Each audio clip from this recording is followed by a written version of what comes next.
আসসালামু আলাইকুম। আশা করি সকলেই ভালো আছেন।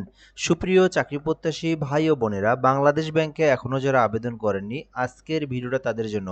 প্রায় ১,০৩৫টি পদে নিয়োগ সার্কুলার প্রকাশ করা হয়েছে বাংলাদেশ ব্যাংকে।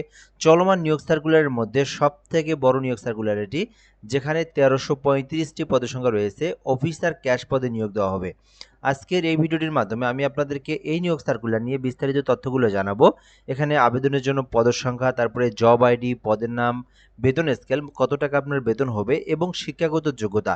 আপনার কি শিক্ষাগত যোগ্যতা থাকলে আপনি এই সার্কুলারে আবেদন করবেন, কত তারিখ পর্যন্ত আবেদন চলবে এবং কিভাবে আবেদনটি করতে হয়, আবেদনের প্রসেসটা সম্পর্কে আপনাদেরকে বলে দেওয়া হবে ইনশাল্লাহ। সম্পূর্ণ ভিডিওটা দেখবেন, তাহলে চলমান বাংলাদেশ ব্যাংকের এই নিয়োগ সার্কুলার নিয়ে যত ধরনের তথ্য রয়েছে সকল ধরনের তথ্য আপনি এই ভিডিওটার মাধ্যমেই জেনে নিতে পারবেন ইনশাল্লাহ।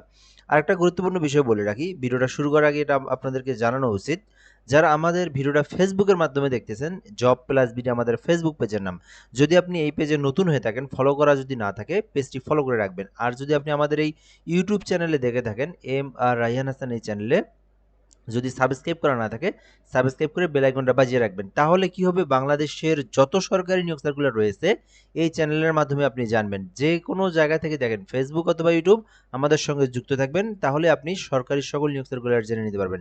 এখানে বলা হয়েছে ব্যাংকার সিলেকশন কমিটির তত্ত্বাবধানে ৬টি ব্যাংকে সমন্বিতভাবে প্রতিযোগিতামূলক পরীক্ষার মাধ্যমে নিম্ন বর্ণিত শূন্যপদসমূহ পূরণের লক্ষ্যে প্রকৃত বাংলাদেশী নাগরিকদের নিকট হতে অনলাইন আবেদনের জন্য আহ্বান করা যাচ্ছে।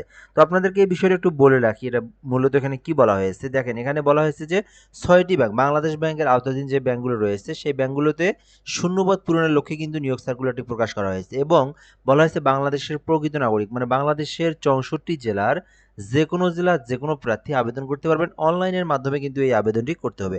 আশা করি আপনারা এই বিষয়গুলো সম্পর্কে বুঝতে পেরেছেন। প্রথম যে বিষয়টা ১ নম্বরে, এটি হচ্ছে পদের নাম। আপনি যে আবেদন করবেন এখানে, এই পদটির নাম হচ্ছে অফিসার ক্যাশ, অর্থাৎ অফিসার ক্যাশে নিয়োগ দেওয়া হবে। জব আইডি হচ্ছে ২৬/১০/৩। যখন আপনি পেমেন্ট করবেন, বাংলাদেশ ব্যাংকের প্রত্যেকটা আবেদনের পদের একটি করে জব আইডি নাম্বার থাকে, ঠিক আছে? যখন আপনি পেমেন্টটি করবেন, পেমেন্টটি করার সময় অবশ্যই আপনাকে এই জব আইডিটি দিয়ে পেমেন্ট করতে হবে এবং আপনার এই জব আইডির প্রয়োজন রয়েছে, সেটা আপনাদেরকে আমি শেষে বলবো। এরপরে রয়েছে পদসংখ্যা। এখানে মোট ১৩৩৫টি পদ রয়েছে। মোটামুটি কিন্তু বলা চলে যে বিশাল বড় একটি পদসংখ্যা, যেখানে অগ্রণী ব্যাংক পিএলসিতে ৪০০টি পদ রয়েছে। এছাড়াও রূপালী ব্যাংকে রয়েছে ৭৭২টি এবং ডেভেলপমেন্ট ব্যাংকে রয়েছে ১১টি এবং বেসিক ব্যাংকে ২৩টি এবং বাংলাদেশ কৃষি ব্যাংকে ১২৭টি এবং প্রবাসী কল্যাণ ব্যাংকে ২টি। তো বাংলাদেশের যে বিভিন্ন ব্যাংকগুলো রয়েছে, বাংলাদেশ ব্যাংকের আওতাধীন যে ব্যাংকগুলো রয়েছে, এই ব্যাংকগুলোতে কিন্তু বিভিন্ন পদশূন্য সৃষ্টি হয়েছে। মোট ১৩৩৫টি পদ শূন্য ফাঁকা হয়েছে। এগুলো পূরণের লক্ষ্যে কিন্তু এই নিয়োগ সার্কুলারটি প্রকাশ করা হয়েছে, ঠিক আছে? সো অবশ্যই আপনারা যখন আবেদন করবেন তখন কি করবেন, যখন আবেদন করবেন তখন আপনাদেরকে যে সার্কুলারে, মানে যে এই সার্কুলারের মধ্যে যে ব্যাংকে পদের সংখ্যা বেশি, যেমন এখানকার মধ্যে রূপালী ব্যাংকের সব থেকে বেশি, রূপালী ব্যাংকটা আগে সিলেক্ট করবেন। অগ্রণী ব্যাংক দ্বিতীয় নম্বরে সিলেক্ট করবেন। এরপর আপনারা কৃষি ব্যাংকটা সিলেক্ট করতে পারেন। এভাবে আপনারা ৫টা ব্যাংক সিলেক্ট করবেন, যেখানে বড় পদ যেটা সেটা সবার উপরে রাখবেন। আশা করি আপনারা এই বিষয়টা সম্পর্কে বুঝতে পেরেছেন, অবগত হয়েছেন। ৪ নম্বরে যে বিষয়টা, বেতন স্কেল। আপনি যে আবেদন করবেন, আপনি যদি পরীক্ষায় উত্তীর্ণ হন, সেক্ষেত্রে আপনার বেতন কত হবে। এখানে বেতন ২০১৫ অনুযায়ী বেতন হচ্ছে আপনার ১৭,৬৪০ থেকে ৩৮,৬৪০ টাকা। হ্যাঁ, এখানে একটা বিষয় রয়েছে, অলরেডি কিন্তু পে স্কেল করা হয়েছে। পে স্কেল কিন্তু জুলাই মাস থেকে কার্যকর হওয়ার কথা। যদি কার্যকর হয় এই বেতনটা কিন্তু আর থাকতেছে না। বেতন ২০২৬-২৭ সালের অনুযায়ী এই বেতনটা কিন্তু দ্বিগুণ পাবেন আপনারা, ঠিক আছে? এর পরবর্তী বিষয়গুলো দেখব, শিক্ষাগত যোগ্যতা। আমি যদি বলি আপনাদেরকে, এই নিয়োগ সার্কুলারের মধ্যে সবথেকে গুরুত্বপূর্ণ যদি কোনো টপিক থেকে থাকে, সেটি হচ্ছে শিক্ষাগত যোগ্যতা। এই শিক্ষাগত যোগ্যতার বিষয়টা যদি আপনি না বুঝে থাকেন তাহলে আপনি আবেদন করতে পারবেন না। আর যদি আবেদন করে থাকেন, যদি আপনার এইখানে যে বিষয়টা বলা রয়েছে এর সঙ্গে যদি আপনার ঠিক না থাকে তথ্য, আপনার যে রেজাল্টের কথা বলা হয়েছে সেই রেজাল্ট যদি না থাকে, সেক্ষেত্রে আপনাকে কিন্তু ক্যান্সেল হয়ে যাবেন। আপনি কিন্তু পরীক্ষায় উত্তীর্ণ হলে আপনাকে কিন্তু পরবর্তী ভাইভাতে গিয়ে আপনার কাগজপত্র ঠিক না থাকার কারণে আপনাকে কিন্তু বের করে দেওয়া হবে, ঠিক আছে? তো আমরা এখান থেকে দেখব শিক্ষাগত যোগ্যতার যে বিষয়গুলো রয়েছে। ক নম্বরে বলা হয়েছে যে স্বীকৃতি বিশ্ববিদ্যালয় হইতে যে কোনো বিষয়ে স্নাতকোত্তর ডিগ্রি, অর্থাৎ ডিগ্রি নিয়ে যারা লেখাপড়া করেন তাদেরকে স্নাতকোত্তর বলতে কিন্তু মাস্টার্স বোঝায় থাকে। তো যারা ৩ বছর মেয়াদী ডিগ্রি করছেন তাদেরকে কিন্তু অবশ্যই কি থাকতে হবে, তাদেরকে মাস্টার্স থাকতে হবে, তাহলে আবেদন করতে পারবেন। আমি আপনাদেরকে ভালো করে বুঝিয়ে দেওয়ার চেষ্টা করি। যারা অনার্স তাদের কথা বলতেছি না আমি, যারা শুধুমাত্র ডিগ্রি পাস করেছেন, এসএসসি এইচএসসির পরে 3 বছর মেয়াদী ডিগ্রি করছেন তাদেরকে অবশ্যই মাস্টার্স থাকতে হবে, তাহলে আপনারা আবেদন করতে পারবেন। ঠিক আছে, এক। অথবা মানে এইটা আলাদা অংশ, যে এখানে দুইটা অংশ আছে, ঠিক আছে। অথবা 4 বছর মেয়াদী স্নাতক অথবা স্নাতক সম্মান ডিগ্রি, অথবা 4 বছর মেয়াদী স্নাতক, মানে আপনারা যারা 4 বছর মেয়াদে ওর অনার্স করেছেন, এখানে যে কোনো সাবজেক্ট নিয়ে লেখাপড়া করলেই হবে, সাবজেক্ট উল্লেখ কোনো বিষয় নয়। আপনারা যে কোনো সাবজেক্ট থেকে নিয়ে যদি অনার্স পাস করেন 4 বছর মেয়াদী, তাহলে আবেদন করতে পারবেন। আবার কিন্তু 4 বছর মেয়াদী ডিগ্রিও রয়েছে, 4 বছর মেয়াদী যদি ডিগ্রি করেন তাহলেও আপনি আবেদন করতে পারবেন।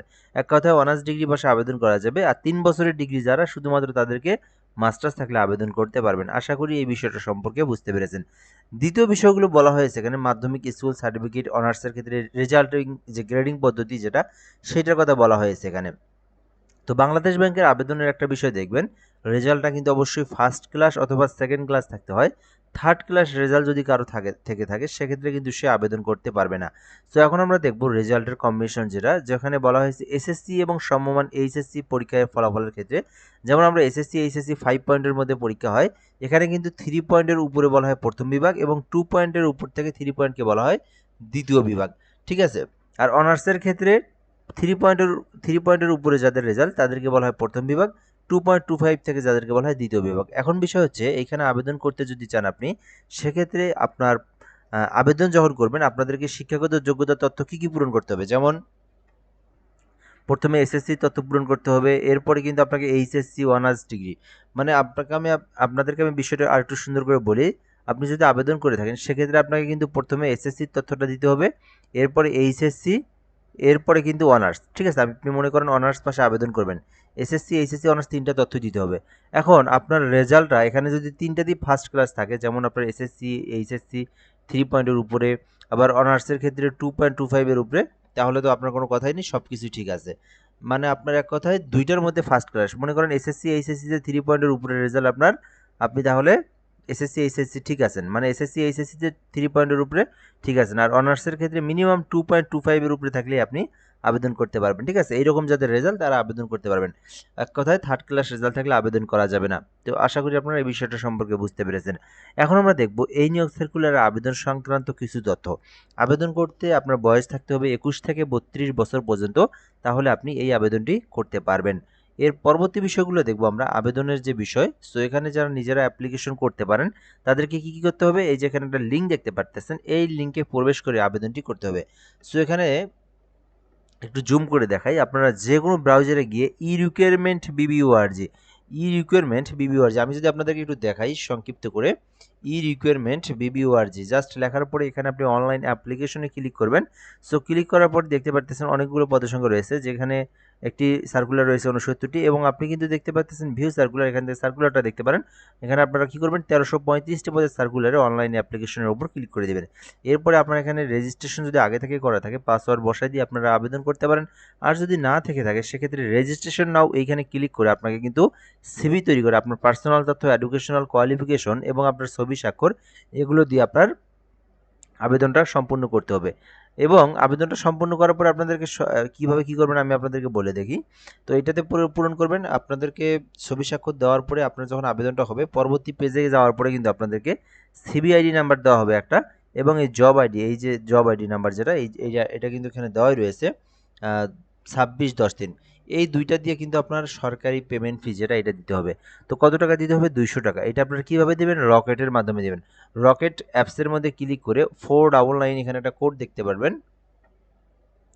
আমি আপনাদেরকে যদি দেখাই, এখানে কোড নাম্বার আছে, প্রসেসটা দেওয়া রয়েছে, এই যে 499, সার্চ বারে পে বিলে সার্চ করবেন, তাহলে আপনার সামনে চলে আসবে। দেন আপনারা এই যে ইউজার এবং এই যে আপনার 26/10/3 এবং আপনারা এই যে সিবি আইডি নাম্বার যেটা আপনার দিয়েছে সেটা দিয়ে আপনারা পেমেন্ট করবেন। এখন অনেকেই বলতে পারেন এইভাবে কি আর হয়? হ্যাঁ, আপনারা যদি ইউটিউবে সার্চ করেন যে বাংলাদেশ ব্যাংকে আবেদন পদ্ধতি, সেই ক্ষেত্রে কিন্তু আমার ভিডিওটাই সবার আগে চলে আসে। আমার ভিডিও যেটা, সেটা কিন্তু সেভাবেই তৈরি, মানে সেভাবেই মানে ভিউ করা রয়েছে। আমার ভিডিওটা সবার চলে আসে উপরে, আপনারা দেখবেন, অথবা এই ভিডিওর শেষেও আমি আপনাদেরকে ওই ভিডিওটা অ্যাড করে দেবো, সেখান থেকেও দেখে নিতে পারবেন। সেটাতে শুধুমাত্র আবেদন প্রসেস নিয়ে আলাদা একটা ভিডিও রয়েছে, সেখান থেকে দেখে নিতে পারেন আবেদন সংক্রান্ত ফুল প্রসেসটা একদম A to Z। ঠিক আছে? আর যারা নিজেরা আবেদন করতে পারেন, এই লিঙ্কে প্রবেশ করলে স্টেপ টু স্টেপ আমি যেভাবে দেখাই দিলাম ওইভাবে আপনারা আবেদনটি করবেন। সো আবেদনটা হওয়ার পরে 200 টাকা ফি জমা দিলে আপনাদেরকে ট্র্যাকিং পেজ যেটা রয়েছে, প্রিন্টিং ট্র্যাকিং পেজ, ওইটাতে আপনারা গিয়ে আপনার যে অ্যাপ্লিকেশন কপি যেটা করলেন, যে আবেদনটা করলেন, ওইটা আপনারা ডাউনলোড করে নিতে পারেন। ঠিক আছে? সো আশা করি আপনারা এই নিয়োগ সার্কুলার নিয়ে সকল ধরনের তথ্য এই ভিডিওর মাধ্যমে জানতে পেরেছেন। যদি কোনো কিছু না জেনে থাকেন সেই ক্ষেত্রে কমেন্ট করতে হবে, কমেন্টে সেটাকে বলবেন, আমরা রিপ্লাই দিয়ে জানিয়ে দেবো ইনশাল্লাহ। ভিডিওটা আজকের এই পর্যন্তই। ধন্যবাদ, ভালো থাকবেন, আসসালামু আলাইকুম।